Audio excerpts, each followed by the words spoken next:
안녕하세요. 반갑습니다. 이국영 강사입니다. 이번에는 1월 8일 날 시행된 동행 모의고사의 헌법 과목을 해설하기 위해서 이렇게 영상을 찍었습니다. 뭐 딱히 제가 안 나와도 그냥 화면만 잘 보시면 될 겁니다. 그 세로 사이즈로 나오게 화면을 촬영했기 때문에 여러분들도 좀 참고를 하셨으면 좋겠습니다. 그래서 여러분들이 갖고 계시는 해설지를 위주로 간단하게 이국영 강사라면 약간 이렇게 풀었을 것이다. 이런 느낌으로 이제 풀 건데, 또 설명이 필요한 부분들은 좀 자세하게 설명을 할 테니까 그런 식으로 한번 따라오시면 되겠습니다. 네, 1번 문제를 한번 보죠. 자, 1번. 우리나라 역대 헌법 중에는 대통령에게 헌법 개정 제한권을 부여하지 않은 경우도 있었다. 그래서 해설을 보시면은 뭐 제5차 개정헌법이라든지 6차 개정헌법에서는 그런 적도 있었다. 이렇게 읽으면 되겠고, 니은번 지문이죠. 대통령의 임기 연장 또는 중임 변경을 위한 헌법 개정 할 수 있죠. 할 수 있는데 그 당시 헌법에 대통령한테는 효력이 없다. 그래서 맞는 지문 있었다. 그 다음에 맞는 지문.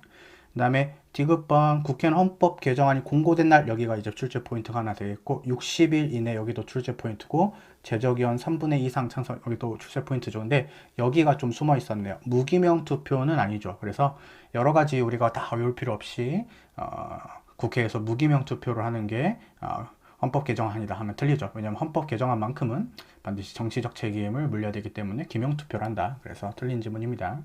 릴 대통령의 발의로 제안된 헌법 개정안이라 해서 국회의장 20일 이상 발의하는 거 아닙니다. 똑같이 대통령이 합니다. 조금 두껍군요. 조금 줄이겠습니다. 그래서 똑같이 대통령이 한다. 이렇게 생각하면 되겠다. 그 다음에 국회는 헌법 개정안이 공고된 날로부터 60일이 안에 의결해야 된다. 틀린 지문이고요. 자, 미음번 1948년 헌법에서부터 현행 헌법에 이르기까지 헌법 개정의 발의권은 국회랑 대통령에게만 부여돼서 그 권한이 인정되고 있다. 틀린 지문인데 우리가 이제 미음번 해설을 보시면 알겠지만 국민 발언권이라는 게 있었던 적도 있었죠. 그래서 제2차부터 제6차까지는 국민 발언권이 인정된 적도 있었다. 지금은 이제 아니지만요. 그래서 또 틀린 지문. 비읍번 헌법 개정안은 헌법이 정한 내 국민투표에 붙여 헌법이 정한 수의 찬성을 얻은 때 확정되는 것이죠. 대통령이 공포함으로써 확정되는 것은 아니다. 그래서 순서가 조금 중요하다 그랬죠.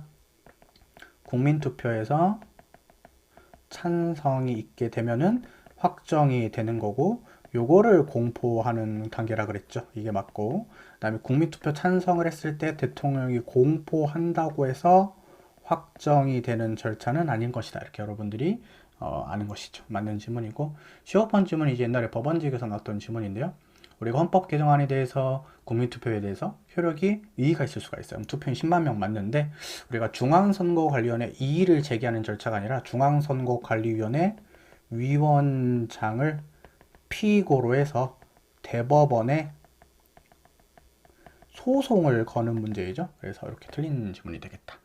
자, 그럼 여러분들 우리가 옳지 않은 것을 모두 골라라 했으니까 한 개, 두 개, 세 개, 네 개 해가지고 답은 3번이 되겠습니다. 네. 그 다음에 헌정사입니다. 1번. 요거는 여러분들 2021년이랑 2022년에 법원행시에서 이제 둘 다 났기 때문에 알아둬야 될 지문인데요. 국회 의결이랑 국민투표를 모두 거쳐서 확정된 헌법이냐 이건데 일단 재헌헌법 같은 경우에 여러분들 국민투표를 안 했죠. 왜냐하면 재헌헌법 당시에는 민주주의가 뭔지 몰라요. 사람들이. 그래서 안타깝게도 이제 국민투표 절차는 거치지 않았습니다. 6차랑 그 다음에 지금 현행헌법은 국회 의결과 국민투표를 모두 거치긴 했는데 이 재헌헌법 때문에 틀린 문장이 되고 이것만 알면 풀 수 있도록 이제 답을 제가 이렇게 만들어 놨습니다. 2번 제1차 개정헌법으로 여러분들 양이 하나의 두 문자가 되죠. 그래서 국회 양원제, 그 다음에 국민 직선제를 채택했다. 그래서 맞는 지문.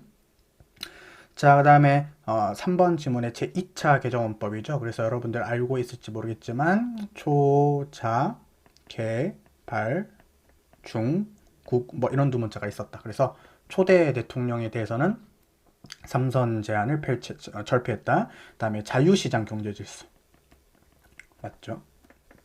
그 다음에 개별적 불신임제, 국민 발안제, 그렇죠? 국민 발안제.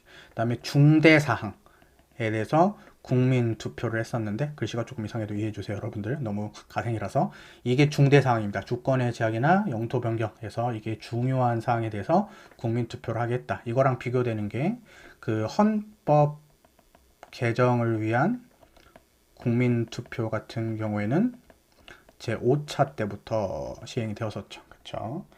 그 다음에 뭐 초대 대통령에 대해서 3선 제한 펼치. 그 다음 요거는 이제 국무총리제 폐지 해가지고 여러분들 알고 있는 두 문자를 바탕으로 이제 기출지문 그대로입니다. 이렇게 나왔습니다. 자, 4번 1962년 헌법의 5차 개정헌법이죠. 인감극단찍이니까 맞죠. 그 다음에 1980년이 이제 8차 개정헌법이죠. 여러분들이 잘 알고 있는 두한비자금 모두 함께 무쟁복해. 그래서 금자가 적정임금 환경권. 그 다음에 요거 적정임금이랑 비교하는 게 1987년 헌법인 최저임금제에서 정확히 맞습니다. 자, 그래서 기출문제 그대로 냈고 그 다음에 1번만 알면은 바로 답을 맞출 수 있도록 냈어요. 뭐 이런 의도였습니다. 네, 3번 질문을 보겠습니다. 1번 국민이 가지는 모든 기대인지 신뢰가 헌법상 권리로서 보호될 것은 아니다. 뭐 여러 가지를 해가지고 개인의 신뢰가 합리적이어서 보호할 필요성이 있어야 된다. 맞고 2번 법률의 제정이나 개정 시 국법 질서에 대한 당사자의 신뢰가 합리적이고도 정당하대요. 그래서 법률의 제정이나 개정으로 야기되는 당사자의 손해가 극심하다. 그래서 새로운 입법으로 달성하고자 하는 공익적 목적이 그러한 당사자의 신뢰를 파괴를 정당할 수 없다면 새로운 입법은 허용될 수 없다. 맞죠? 그래서 신뢰를 침해하는 법을 만들 수는 없다.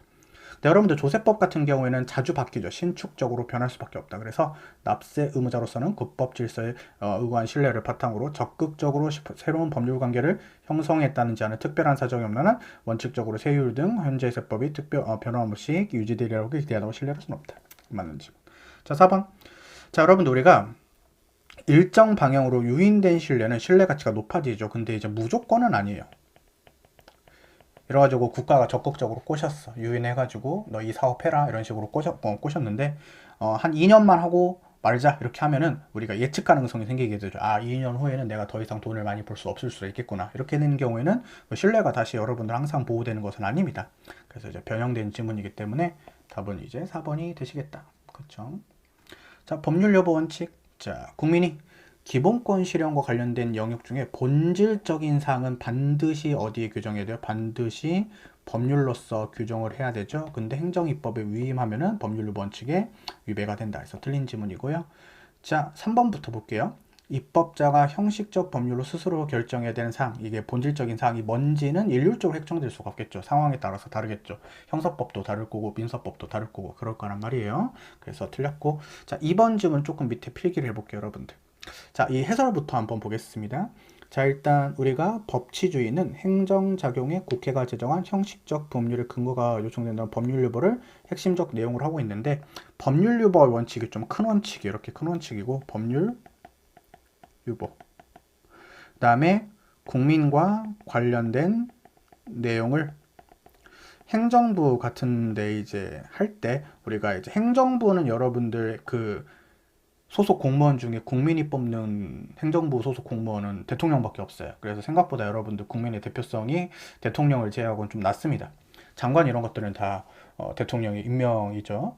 근데 여러분들 국회의원들 같은 경우는 300명 모두를 국민들이 뽑는단 말이에요. 그래서 국회가 제정한 법률에 뭐를 두어야 된다? 근거를 두어야 된다라는 게 법률유보 원칙인데, 그 중에서도 의회유보 원칙이라는 개념이 있습니다. 이거는 본질적인 사항은 아까도 말했지만 반드시 국회가 제정한 법률로 정해야 된다라는 원칙이죠. 그래서 비슷한 원칙이지만 이 의회 유보가 좀 더 구체화된 원칙이라 할 수가 있습니다. 이 그림상 보면은 우리가 법률 유보 원칙이랑 의회 유보 원칙은 서로 다른 별개의 원리라고까지는 할 수는 없어요. 그리고 법률 유보 원칙이 의회 유보 원칙을 포함하는 개념이 되기 때문에 2번이 틀렸습니다.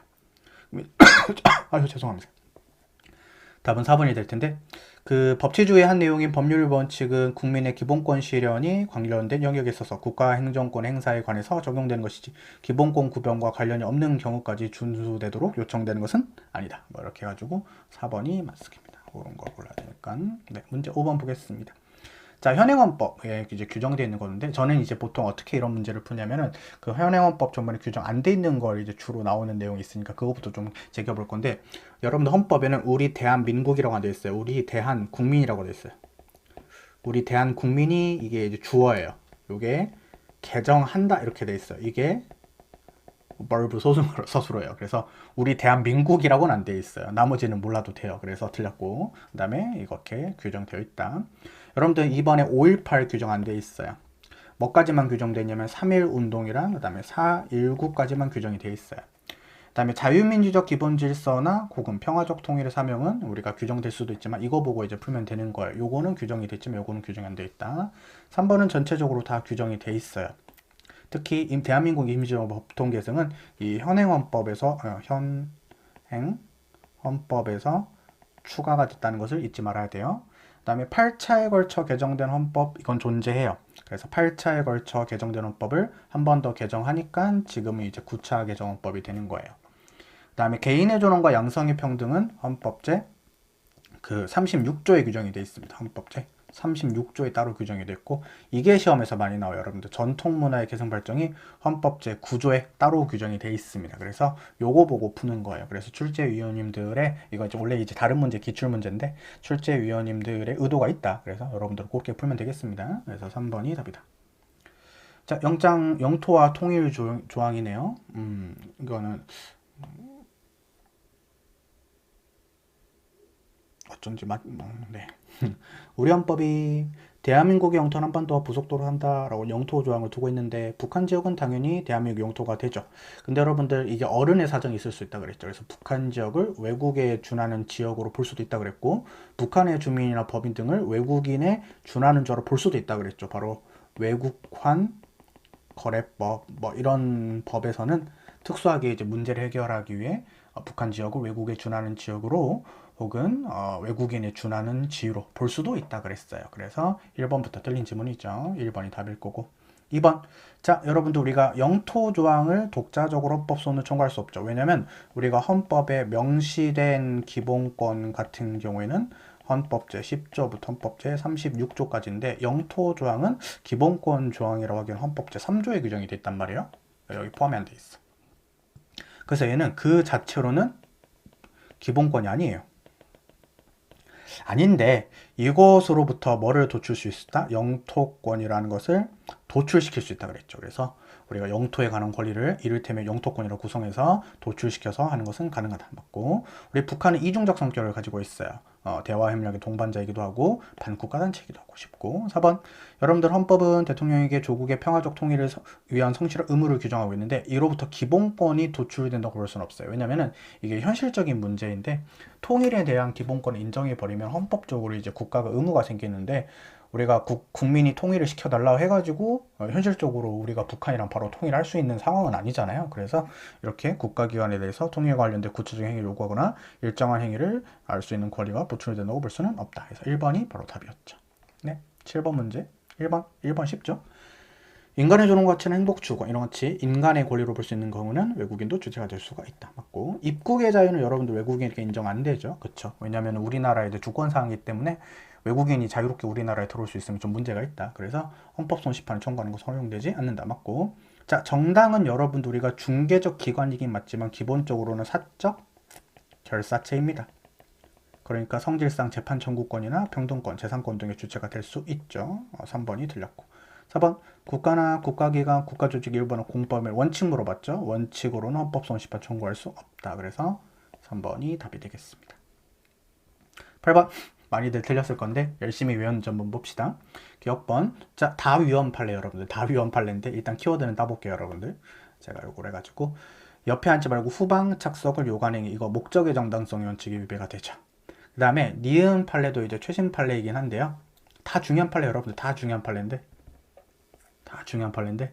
그 소송 계속 사실 소명 자료를 요구하고 있죠. 변호사한테 수용자 접견 시 소송 계속 사실 소명 자료를 제출하도록 요구하도록 한 거. 이거 수단의 적합성 위반입니다, 여러분들. 요 최신 다른 지문에서 나왔기 때문에 여러분들 챙겨주시고 그다음에 이거 노동조합의 운영배로 원조 행위를 부당 노동 행위로 금지한 거 굳이 그 식비, 회식비 이런 거 정도는 지원할 수 있는데 뭐 10,000원, 20,000원 이런 것들 원조하는 거 싹 금지하는 거 너무 지나치다 이렇게 되는 거고 그 다음에 교육공무원 아닌 대학교원의 단결권을 인정하지 않았다. 이게 이제 판례가 되는데 이것도 헌법 위반이 되고 정보위원회 회의를 비공개하는 거 요 최근에 법원직 시험에서 나왔지만은 여러분들 미움 해설 보면 알겠지만 이것은 목적의 정당성과 수단 적합성 인정되었지만 침해 최소성부터 위반이 됐습니다. 그 다음에 비읍번에 여러분들 지문을 보시면 요양급여 정보 제공받은 판례 있죠. 이거 기억나죠? 이것도 똑같이 침해 최소성부터 위반이 됐습니다. 그래서 우리가 목적의 정당성이 위배된 판례는 얘랑 그쵸? 그 다음에 얘가 되겠죠. 그래서 얘랑 얘는 그 헌법 위반이 되긴 되지만 목적의 정당성부터 위반된 건 아니었습니다. 그래서 두 개죠. 그래서 답은 1번이 되겠습니다. 네, 그 다음에 9번 계약의 자유인데 이것은 여러분들 2022년 법원직 문제 그대로 내봤어요, 여러분들. 자, 계약의 자유 같은 것이 있는데 계약을 체결할 거냐 말 거냐 혹은 원치 않는 계약의 체결을 강제받지 않을 자유도 포함이 된다. 맞고, 자 이번에 여러분들 우리가 최저임금을 할 때 우리가 이제 일주 동안의 근로시간 수랑 그 다음에 법정 주휴시간 이런 것들을 다 합산해서 적용을 합니다. 이러면 이제 우리 사용자 사장님 측이 조금 속상할 수 있지만 이 계약의 자유를 제한하겠지만 침해하지 않는다. 맞고, 자 3번 증여계약을 합의 해제했어요. 그러면 여러분들 우리가 신고한 기간 내에 증여받은 재산을 받은 경우에 처음부터 증여가 없었던 것으로 보는데 왜 금전을 제외하는 게 헌법이 위배되지 않냐면 금전 같은 경우는 여러분들 금전을 가지고 있으면 이자가 발생할 수가 있어요. 그래서 우리가 증여세를 회피하기 위한 목적으로 줬다가 다시 돌려받았는데 그 기간 동안에 부당이득으로서 뭐가 발생할 수 있다? 이자 같은 것이 발생할 수가 있다. 그렇죠. 그래서 물건 같은 경우에는 여러분들 조금 고가의 물건들을 이렇게 증여하더라도 돈이 아닌 거, 물건 같은 경우에는 이런 식으로 처음부터 증여가 없던 것으로 보는데 금전 같은 경우에는 이제 이자라는 것이 발생할 수가 있기 때문에 계산이 좀 복잡해지죠. 그래서 이런 경우에는 다시 돌려줘도 신고 기간 내에 다시 돌려줘도 우리가 증여가 없었던 것으로 보진 않는다. 증여가 있는 걸로 봐서 증여세 부과한다는 것이죠. 계약의 자유 침해하지 않습니다. 자, 그리고 여러분들 우리가 임대차의 존속기간을 예외 없이 20년으로 제한한 조항이 있죠. 이것은 우리가 계약의 자유를 침해하는 것이라고 같이 배웠습니다. 그래서 답은 3번이다. 이렇게 보는 거죠. 자, 10번. 자, 우리 합헌 판례인가요? 어떻게 합헌 판례입니까? 동일 지역 사범대학을 졸업한 교원 경력이 없는 자에게 가산점을 부여하는 거 헌법이 위배되지 않죠? 맞고. 자, 여러분들 자사고 판례는 뭐를 잡아야 된다 그랬어요? 학생 지원자 또는 학부모의 기본권을 침해하는 평등권을 침해한다 그랬죠. 하지만 여러분들 우리가 학교 법인의 평등권을 침해하는 것은 아니라 그랬어요. 그래서 이렇게 조심해서 풀어야 된다 그랬다. 그 다음에 여러분들 3번은 위험 키워드가 보일지 모르겠는데 조금 알아야 되는 판례 있죠. 우리가 집행유예를 받은 소년범에 대해서는 자격 완화 특례 규정을 두지 않았어요. 이게 여러분들 뭐라 그랬죠? 소년범 중에 실형산 애들은 그래도 반성을 막 하면은 공무원이 될 수 있도록 자기가 원하면 공무원이 될 수 있도록 자격 제한을 좀 풀어주는 그런 규정이 있는데 집행유예를 받은 학생들이나 소년범들이 더 착한 애들이잖아요. 그렇죠? 상대적으로. 근데 그런 애들도 자격 완화 특례 규정이 똑같이 있어야 되는데 없도록 하는 것은 헌법 위반이 된다라는 것이 되겠죠. 네. 그다음에 잠정적 우대 조치가 이제 어드밴티지죠. 그래서 기존에 이렇게 격차가 있었으면 똑같이 기회를 주면은 안 된다. 그래서 억지로 이렇게 뭐를 맞춰야 된다? 키를 맞추는 것을 우리가 잠정적 우대 조치라고 하는데, 자 이게 집단의 일원이기 때문에 주죠. 개인이 잘나서가 아닙니다. 그 다음에 기회의 평등보다는 결과의 평등을 추구합니다. 원래 대부분의 평등의 원칙은 기회의 평등을 추구하지만 결과의 평등을 추구한다. 이거 맞는 지문이죠. 옛날에 이제 우리 법원직에서 기회의 평등을 추구한다 해가지고 틀리게 나온 적이 있었어요. 지금은 맞고요. 그 다음에 영원한 정책이 아니라 지금 제가 왼쪽에 그렸듯이 목적이 달성이 되면 끝내야 되겠죠. 왜냐면은 이걸 계속해버리면 이렇게 역차별이 될 수가 있어요. 그래서 임시적 조치라는 것을 들 수가 있다. 그래서 답은 2번이 되겠다. 명확성 원칙. 그렇죠? 그렇죠? 그렇죠? 보였죠? 그 다음에 요거 보였죠? 그렇죠. 그래서 요거는 여러분들이 열심히 외웠냐라는 것을 물어보는 문제입니다. 그래서 여러분들한테 두 문자 따드렸던 거 항상 기억을 해두세요. 네. 그래서 두 개다. 날로 먹는 거 아니에요, 여러분들? 문제 12번 영장주의죠. 자, 1번 지문은 조심해야 됩니다. 우리가 영장주의라는 게 우리가 수사기관에 강제처분을 하면서 중립적인 기관의 허가를 받아야 되겠죠. 근데 허가를 받으면 끝이고요. 그 법원에 의한 사후통제. 여러분들 우리가 수사기관은 행정부 소속이에요. 그렇죠? 그러면은 법원이 영장을 발부해주면서 뭐 수사는 몇 시부터 몇 시까지 해라, 뭐 이래라 저래라 라는 사후통제를 굳이 할 필요는 없겠죠. 요게 이제 법원직 최근에 나왔던 지문이기 때문에 챙겨둬야 되는 지문이 되겠습니다. 그래서 들린 지문 2번. 자, 경찰서장이 국민건강보험공단에게 뭐를 요구했다? 요양급여 내역을 제공을 요청하는 인데, 우리가 알고 있는 판례는 이제 요양급여 내역을 제공한 거고요. 그림을 그려볼게요. 경찰서장이 계시고, 국민건강보험공단이 있단 말이에요. 먼저 뭐를 하겠어요? 제공 요청을 하겠죠. 그래서 제공을 해줬을 거예요. 요 제공 행위가 여러분들이 알고 있는 청구인들의 개인정보 자기결정권을 침해하는 거고요. 이렇게 제공 요청하는 것은 여러분들 임의 수사에 불과해요. 그래서 영장주의가 적용되지 않는다. 이런 지문입니다. 그래서 2번이 답이다. 어려웠어요. 자, 3번. 우리가 선거관리위원회 직원이, 위원 직원이 선거범죄 조사를 하는데, 선거관리위원회는 여러분들 수사기관이 아니죠. 그래서 이분들이 이렇게 하는 것은 자료 제출 요구를 할 수 있는데, 이것은 범죄와 관련된 수사의 성격을 가지는 게 아닙니다. 그래서 영장주의에 적용돼서 해당하지 않는다. 들렸고. 4번. 형식적으로 영장주의를 준수했다면 끝이다? 아니죠. 실질적인 측면에서도 입법자가 합리적인 선택 범위를 일탈하면 안 되겠죠. 남용한다면은 위헌이라고 볼 수가 있어요. 그래서 형식적으로도 지켜야 되고 실질적으로도 지켜야 된다. 그쵸? 네. 재채기가 나올 뻔해가지고 속삭였습니다. 문제 13번. 1번 조심해야 돼요. 자, 여러분들 이제는 맞게 내는데 가끔 이제 비밀이랑 그 다음에 자유랑 막 바꿔서 내기도 합니다. 자, 비밀은 들여다보는 것에 대한 보호. 그쵸? 자유는 자유로운 형성을 방해하거나 금지에 대한 보호. 이렇게 해서 두 개를 바꿔서 낼 수도 있으니까 조심하자. 자, 2번. 우리 인터넷 언론사에 공개된 게시판 대화방이기 때문에 여러분들 사생활의 비밀과 자유 영역이 아니죠. 양심의 자유도 아니다. 그래서 실명 확인 절차의 부담을 진다 하더라도 양심의 자유나 사생활의 비밀과 자유를 제한받는다고 볼 수 없다. 맞고. 3번이 여러분들 대놓고 틀렸네요. 개인정보 자율정권의 보호 대상이 되는 개인정보는 사적인 정보도 보호하고 이미 공개된 정보나 공적 생활에 형성된 정보도 다 포함되죠. 그래서 이렇게 틀렸다. 그 다음에 4번은 여러분들 우리가 문화예술계 블랙리스트 사건이죠. 대통령의 지시로 비서실장, 뭐 정무수석 비서관 이런 분들이 야당 소속 후보자를 지지했거나 정부의 비판적 활동을 한 문화예술이나 단체를 배제할 목적으로 개인의 정치에 관한 정보를 수집, 이용했다. 이것은 개인정보 자율정권을 침해합니다. 이것도 여러분들 목적의 정당성 위반입니다. 이것도. 그래서 이렇게 정리할 수 있다. 문제는 쉽다. 14번. 헌법재판소가 양심의 자유의 보호 영역에 속한다고 판단하는 거. 1번이 의외로 양심의 자유 영역에 속하죠. 왜냐하면 환자들의 정보를 내가 줘도 되냐라고 의사가 고민할 수 있다 그랬어요. 환자들의 의료비 내역에 관한 정보를 내가 줘도 되나? 되죠. 그 다음에 니은은 여러분들 제가 대표자라고 분명히 했어요. 자, 사죄 광고를 할지 말지는 이제 양심의 자유 문제인데, 양심의 자유는 법인에게는 인정되지 않죠. 하지만 법인의 누구에게는 인정될 수 있으니까, 법인의 대표자에게는 인정될 수 있으니까, 만약에 국가가 이렇게 A라는 법인에게 사죄 광고 같은 것을 명령하게 되면 법인의 양심의 자유는 문제가 아니지만 법인의 대표자의 양심은 문제가 될 수가 있겠죠. 기억 니은이 이미 답이에요. 그렇죠? 그래서 일단 1번이 답인데요. 맞죠? 1번이 답이고.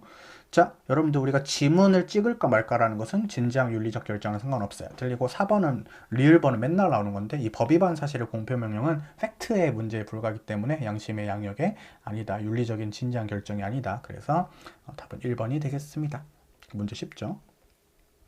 1번 여러분들 틀리라고 낸 말이에요. 15번에 1번은 이제 틀리라고 낸 건데, 자, 우리가 신문을 복수 소유하는 것을 금지하는 것은 헌법 위반이 됩니다. 요게 이제 위헌 키워드고, 그다음에 여러분들 종편 금지, 옛날에는 합편이라고 했어요. 그래서 이종 미디어 신문 통신 방송관의 겸용을 금지하는 이 부분은 헌법 위배되지 않습니다. 그래서 이 네 줄 안에 위헌인 부분과 합헌인 부분이 동시에 들어있는 경우예요. 그래서 여러분들 모든 일간 신문사에게 신문의 복수 소유를 소유하는 것을 금지하는 것은 헌법에 위반이 되니까 이 부분이 틀렸죠. 그래서 1번이 답입니다. 자, 그 다음에 여러분들 2번은 쉽죠. 저속한 간행물의 출판을 전면 금지시킨다. 저속이라는 개념은 명확성의 원칙이 위배가 되고, 그 다음에 성인의 알 권리를 침해한다. 됐고, 그 다음에 3번은 여러분들 우리가 상업 광고의 규제에 관한 표현의 자유나 직업 수행의 자유는 과잉금지 원칙을 준수해야 되죠. 하지만 우리가 그렇게까지는 중요한 느낌은 아니니까 완화되는 것이 상당하다. 맞는 지문이다. 4번도 맞겠죠? 여러분들 헌법 제21조 사항이 이런 조문이죠. 언론 출판은 타인의 명예나 권리 또는 공중도덕이나 사회윤리를 침해서 안 된다. 그럼 이제 이것을 우리가 나쁜 표현 이렇게 불렀죠. 그럼 나쁜 표현을 보호를 안 한다는 거예요? 아니죠. 나쁜 표현도 보호를 하지만 책임과 의무를 강조하고 나쁜 표현의 경우에는 우리가 제한을 할 수가 있다 이거죠. 나쁜 표현을 아예 보호를 안 하겠다라고 한계를 설정한 것이라고 볼 수는 없죠. 이 지문도 이렇게 좀 속여서 나올 수가 있으니까 조심해서 풀어두시면 되겠어요. 답은 1번이다. 문제 16번 1번 여러분들 우리가 주거로 사용하던 건물이 수용이 돼요. 그럼 이제 거주지도 이전해야 돼요. 이거 밑에 있는 것 좀 그려볼게요. 여러분들 예를 들어 가지고 수용을 당해요. 그럼 이제 이사를 가야 돼. 수용을 당하고 말 것은 재산권의 문제입니다. 이사를 간다는 것은 거주 이전의 자유 문제겠죠. 근데 여러분들 들어보세요. 내가 수용을 안 당하면 되잖아요. 이 땅에서 안 쫓겨나면 되잖아. 그러면 이사도 안 가도 되잖아. 그래서 이게 주된 기본권이 되는 거고 이게 부수적인 기본권에 해당해요. 그래서 여러분들 이거를 판단하게 되면 굳이 이거를 판단할 필요가 없습니다. 그래서 1번 보시면은 청구인의 토지 등을 강제로 취득할 수 있도록 하는 조항이 청구인의 재산권을 침해한 문제를 판단한 이상 거주 이전의 자유 침해 여부는 별도로 판단하지 않는다. 맞는 지문. 자, 2번 틀린 지문인데 딱 봐도 틀려요.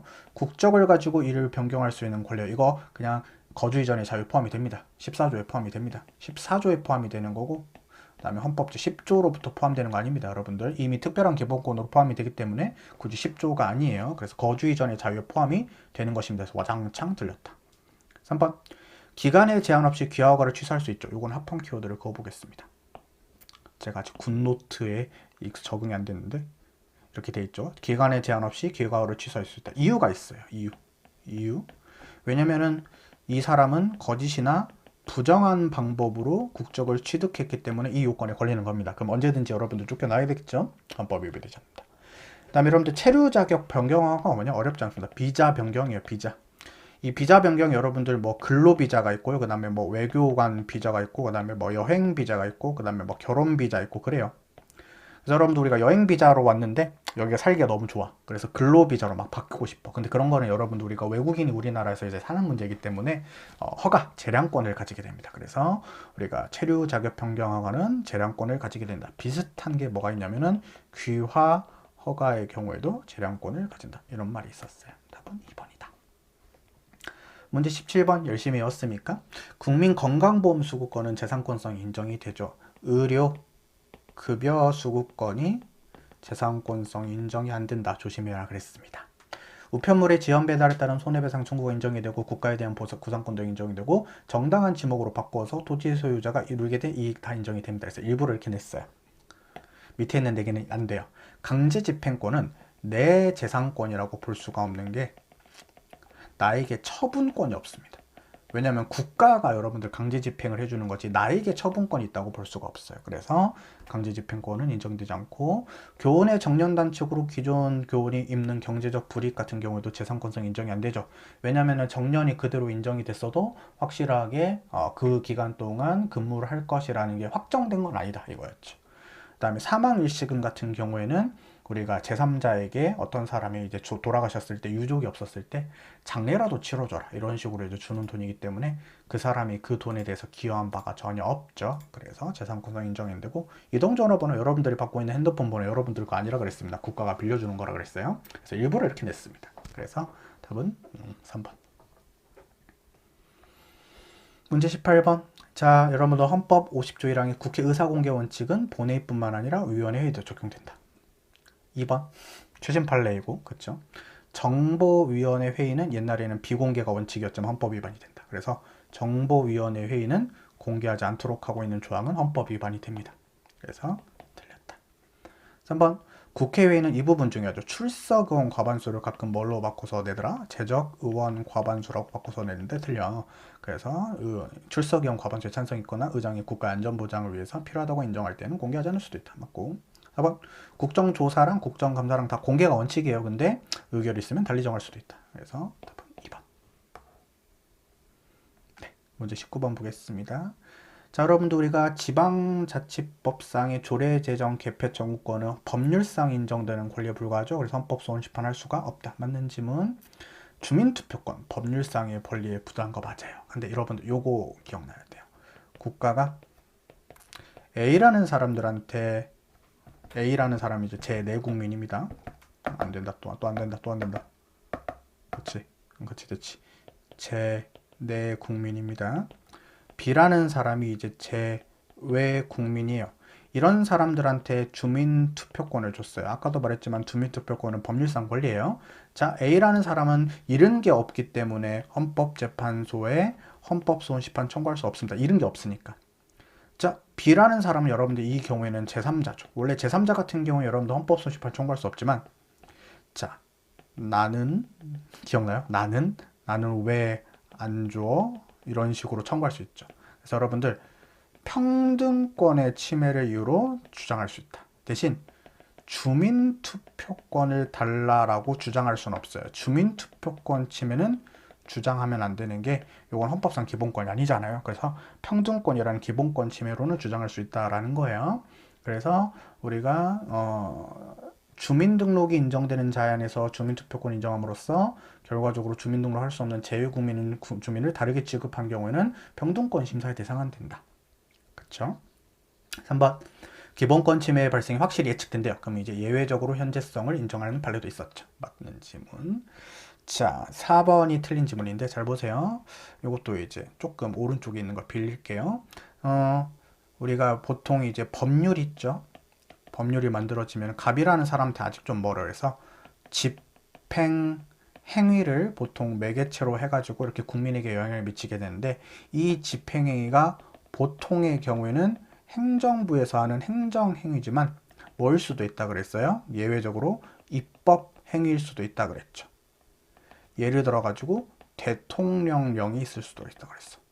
그럼 이 집행행위가 대통령령인 거예요. 그럼 이제 대통령령도 뭐가 될 수가 있다. 이렇게 입법행위가 될 수도 있고 그 다음에 이 경우가 될 수가 있죠. 그래서 4번 지문 읽어보시면 법령이 68조 1항의 헌법 대상이 되려면 구체적인 집행행위 없이 기본권을 침해야 되지만 집행행위가 행정행위가 아닌 입법행위일 수도 있다니까. 그럼 이제 이 법이 바로 직접성이 인정이 된다? 안 된다 이거예요. 그렇죠? 그래서 우리가 이제 이 집행행위는 행정행위만 해당할 것이다 라고 생각하면 틀리는 지문이 되겠습니다. 그래서 이것도 이제 올해 법원직에서 나왔던 지문 중에 하나인데 한번 내봤습니다. 20번 포괄 위임금지 원칙이죠. 총리는 우리가 소관 사무에 대해서 법률이나 대통령의 위임으로 총리령을 발할 수도 있고 직권으로도 발할 수가 있다. 맞고. 처벌법규나 조세법규는 국민한테 기본권을 침해가 되죠. 그래서 엄격하고 제한적으로 규정이 된다. 맞고. 그 다음에 3번 우리가 포괄적인 위임 입법의 금지 원칙이죠. 근데 여러분들 이것은 국민에게 관련이 없는 내용은 원칙적으로 적용이 안 되는데 바로 정관의 자치법적 사항을 위임했다는 게 국민에게 구속력이 없는 내용들을 위임한 것은 원칙적으로 적용되지 않는다. 4번 여러분들 대법원 규칙도 국민에게 영향을 미치기 때문에 포괄 위임 금지 원칙을 심사해야 된다 그랬죠. 그래서 틀린 지문입니다. 그래서 4번이 답이다. 그 다음에 21번 요건 여러분들 그냥 특별 사면 국회 동의권 보고 딱 2번 찍어야 돼요. 그쵸? 그래서 일반 사면에 대해서는 국회 동의권 있지만 특별 사면에 대해서는 국회 동의권이 없다. 나머지는 여러분들 조문에 다 있습니다. 그래서 2번이 답이다. 끝. 22번 쉽죠? 재판관의 헌법재판소 재판관 임기 6년하고 연임할 수 없다. 틀렸어요. 여러분들. 정년은 70세? 오케이. 탄핵 결정이 되거나 금고 이상형을 선고받은 경우 아니면 해임되지 않는다. 맞고. 정당에 가입하거나 정치에 관여할 수도. 뭐 어려운 문제 아닙니다. 여러분들. 그냥 1초 컷이 1초 컷. 진짜예요. 네. 23번. 자, 법률의 위헌 여부 심판의 재청 신청이 기각돼. 이게 위헌 법률 심판 재청 신청이 기각된 때에는 헌법소원 심판. 이게 바로 68조 2항의 헌법소원 심판을 청구할 수 있죠. 이 경우에는 30일 내에 청구해야 된다. 통지받을 날부터. 3번이 틀렸죠. 여러분들 우리가 41조 1항이 위헌 법률 심판인데 요거 청구되면 여러분들 당의 소송이 정지되죠. 하지만 68조 2항의 경우에는 당의 왜 잘못 써서 미안합니다. 이 경우에는 당의 소송이 정지가 되죠. 근데 이 경우에는 당의 소송이 정지가 안 되죠. 그래서 틀린 지문이고 4번 자 68조 2항의 헌법소원 심판을 청구한 당사자는 소송 절차에서 동일한 사유로 이유로는 재청 신청을 또 할 수 없다. 그래서 재청 신청 찬스는 몇 번밖에 없다? 한 번밖에 없다. 모든 재판 그 당의 색깔의 그 상소심을 포함해서요. 그래서 답은 3번이다. 네, 그 다음 24번. 자, 1번과 2번 그냥 읽어보면 맞는 지문이고요. 3번이 여러분들 틀린 지문이고 법원직에서 옛날에 나왔던 지문인데, 자, 여러분들 이런 게 있다 그랬어요. 자, 일단 헌법상의 권한이 있고, 이게 이제 A, B, C야. 그 다음에 법률상의 권한이 있는데, 이게 D, E, F, G가 있어요. 그럼 이제 어떻게 되냐면은 일단 그 헌재에서 뭐를 하냐면은 그 권한쟁의 심판을 해요. 우리 권한쟁의 심판은 헌법상의 권한이 A, B, C를 심사를 하고요. 그 다음에 법률상의 권한 중에서도 자기들이 정한 D, E를 정하기로 해요. 근데 나머지 이제 그 법률상의 권한 E, F, G가 남았죠. 요거는 어디서 하냐면 법원에서 기관 소송이라는 형태로 합니다. 그래서 F, G예요. 그래서 여러분들 결국 이렇게 서로 다른 내용의 권한을 담당하기 때문에 그 관할권의 중복이라고 해야 되나? 관할의 중복은 발생하지 않는 게 맞습니다. 하지만 우리가 이제 법률상의 권리인 D나 E 같은 경우에도 헌법재판소에서 권한쟁의로 다툴 수가 있어요. 그래서 헌법재판소에 의한 권한쟁의 심판의 대상이 되는 법적 분쟁은 헌법상의 분쟁에 국한된다? 틀렸어요. 법률상의 분쟁도 일반 법원에서 하는 법률상의 분쟁이 있을 수가 있고, 그 다음에 그 헌법재판소가 하는 법률상의 분쟁이 있을 수가 있어요. 이게 기관소송이 행정소송이에요. 행정소송. 그래서 이 뒷부분은 맞습니다. 양 사법기관의 관할권의 중복은 발생하지 않는 건 맞지만 앞부분이 틀렸습니다. 그 다음에 4번이죠. 조약의 체결 비준에 관한 동의권은 국회 거죠. 그럼 국회의원이 대신 다툴 수 있다 없다? 없다. 그래서 적격이 없다. 맞는 질문이죠. 이게 제3자 소송 담당이라고 최근에 배웠죠. 여러분들 이수나 마지막에. 그래서 맞췄을 거예요. 3번. 선거관리위원회. 옳은 거 골라봐라. 중앙선거관리위원장? 호선이죠. 틀렸다. 자, 2번. 법 내부규율이죠. 법률. 3번. 중앙선거관리위원장이 사고했을 때는 최장기간 재직한 사람이 아니라요. 우리가 상임위원 또는 부위원장이 합니다. 그래서 틀렸고요. 4번. 이 선거관리위원회 의결을 거쳐서 행하는 사항은 우리가 이제 행정부의 무엇과는 좀 다른 측면이 있기 때문에 행정 절차에 관한 규정이 원칙적으로 적용되지 않는다. 그래서 4번이 답이 되겠습니다. 자, 여기까지 여러분들 1월 8일 날 시행된 헌법 모의고사에 대한 해설이 되겠습니다. 그래서 좀 도움이 되셨으면 좋겠고 조금 설명을 드리려고 하다 보니까 시간이 좀 길어졌어요. 그래서 여러분들이 원하는 부분만 딱 떼가지고 들었어도 괜찮겠다 싶은 것이죠. 자, 여러분들 이런 기회는 또 자주 있을 거예요. 그래서 다음 동행팀 시점 모의고사에서 이런 식으로 또 만나뵐 수 있도록 할 거예요. 알겠죠? 여러분들 시험 보느라 너무 고생 많으셨습니다. 그 다음에 새해 복 많이 받으십시오. 고맙습니다.